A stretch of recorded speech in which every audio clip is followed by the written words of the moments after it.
நான் வந்து இப்போது வேப்பம்பூ எடுத்திருக்கேன் பாருங்கள். இந்த வேப்பம்பூ பச்சை பூ வச்சு எப்படி குழம்பு வைக்கிறதுன்னு உங்களுக்கு நான் சொல்ல போகிறேன்.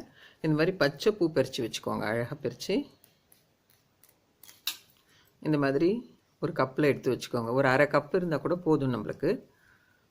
இதில் வந்து குழம்பு வைக்கிறது, பச்சை பூவில் குழம்பு வச்சா ரொம்ப நல்லாயிருக்கும். நான் ஆல்ரெடி என்னோடய வீடியோஸில் உங்களுக்கு போட்டிருக்கேன். நான் காஞ்ச பூலாம் கூட இந்த மாதிரி சீசன் டைமில் நம்ம காய வச்சு எடுத்து வச்சிங்கன்னா செய்யலாம். எப்போ வேணாலும் இது இந்த மாதிரி ரெடி பண்ணி வச்சின்னு இதில் எப்படி குழம்பு வைக்கிறதுன்னு நான் உங்களுக்கு சொல்கிறேன். இது உடம்புக்கும் ரொம்ப நல்லது.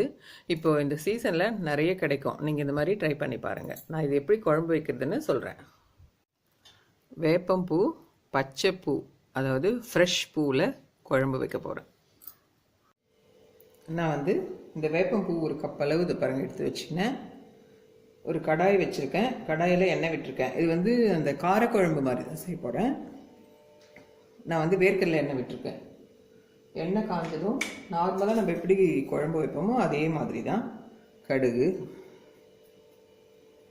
போட்டதும் உளுத்தம் பருப்பு, ஒரு 4 நாள் வெந்தயம், அதெல்லாம் பொரிஞ்சதும் பச்சை மிளகா 2, காஞ்ச மிளகா 2 எடுத்திருக்கேன். 2 மிளகாவும் போட்டோம்னா நல்லா டேஸ்ட்டாக இருக்கும். இது பாருங்கள், எடுத்து 2ஆக கிள்ளி போட்டுருவோம்.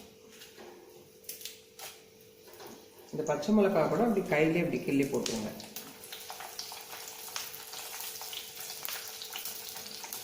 இதோடவே கருவேப்பிலையும் போட்டுடலாம்.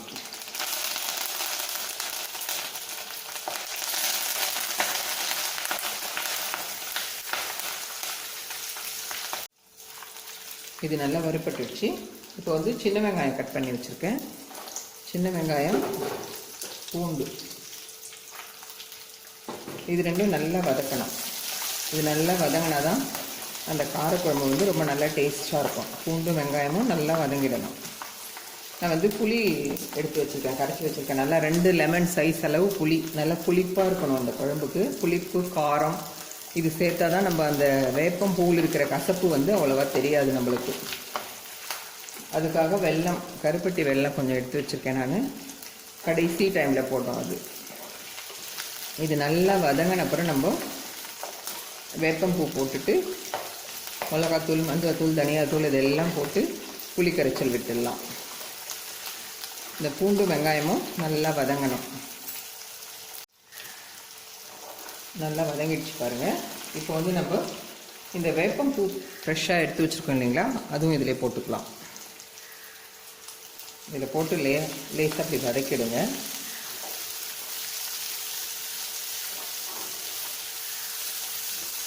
வதக்கும் போதே நல்ல வாசனையாக இருக்குது பாருங்கள் வேப்பம்பூ.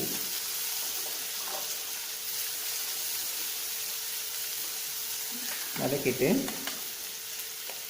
மஞ்சத்தூள், கொஞ்சமாக மஞ்சத்தூள், மிளகாத்தூள் 1 ஸ்பூன் போட்டுக்கலாம். நம்ம காஞ்ச மிளகா, பச்சை மிளகா போட்டிருக்கோம். இது கொஞ்சம் காரமாக தான் இருக்கணும், அதனால் 1.5 ஸ்பூன் போட்டிருக்கேன். இது லைட்டாக இப்படி வதக்கிட்டோம்னா அந்த பச்சை வாசனை வராது. நம்ம தனியாத்தூள் 1 ஸ்பூன் போட்டுக்கலாம்.